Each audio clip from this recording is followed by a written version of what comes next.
Friends, welcome to my channel. இன்றைக்கி morning breakfast வந்து பிரியாணி ஸ்டைலில் பாஸ்தா ரெசிபி தான் இன்றைக்கி நம்ம செய்கிறது. அதுக்கு ஒரு குக்கர் அடுப்பில் வச்சு சட்டி ஹீட் ஆனதுமே தேவையான அளவுக்கு எண்ணெய் சேர்த்து 2 பெரிய வெங்காயம், மீடியம் சைஸ் தக்காளி 2 நல்லா வதக்கிக்கோங்க. கண்ணாடி பதம் வர்ற அளவுக்கு நல்லா வதக்கிக்கோங்க.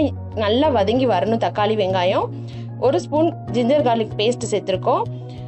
அது கூட பார்த்தீங்கன்னா 1/4 டீஸ்பூன் கரம் மசாலா சேர்த்துருக்கோம். இதெல்லாம் நல்லா பச்சை வடை போகிற அளவுக்கு நல்லா வதக்கிட்டு ஃபஸ்ட்டு எண்ணெயிலே சேர்த்து வதக்கிக்கோங்க. அது கூட 1/2 டீஸ்பூன் சில்லி பவுடர் சேர்த்துக்கோங்க.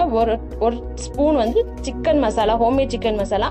சிக்கன் மசாலா எப்படி அரைக்கிறது, ரெடி பண்ணுறதுன்ற வீடியோ நெக்ஸ்ட் ஒரு வீடியோவில் அப்லோட் பண்ணுறோம். மறக்காமல் நம்ம சேனல் சப்ஸ்கிரைப் பண்ணி ஃபாலோ பண்ணிக்கோங்க. அப்போ தான் நாங்கள் போகிற வீடியோஸ் எல்லாம் உங்களுக்கு கண்டிப்பாக தெரியும். 1 கப் பாஸ்தா வந்து ஃபஸ்ட்டு எண்ணெயிலே ஒரு 2 நிமிஷம் நல்லா லோ ஃப்ளேமில் போட்டு வதக்கி எடுத்துக்கோங்க. பாஸ்தா இதில் நல்லா வதங்கிடணும். வதக்கிட்டு இது முங்குற அளவுக்கு தண்ணி சேர்த்துக்கோங்க. உப்பு சேர்த்துக்கோங்க. உப்பு சேர்த்துட்டு பாருங்கள், ரொம்ப தண்ணி வைக்கக்கூடாது. அதுக்கு அளவுகள்லாம் எதுவுமே இல்லைங்க. 1 கப்பு நீங்கள் பாஸ்தா சேர்க்குறீங்கன்னா எந்த அளவு நீங்கள் பாஸ்தா சேர்த்தாலும் சரி, அது முங்குற அளவுக்கு நல்லா முங்குற அளவுக்கு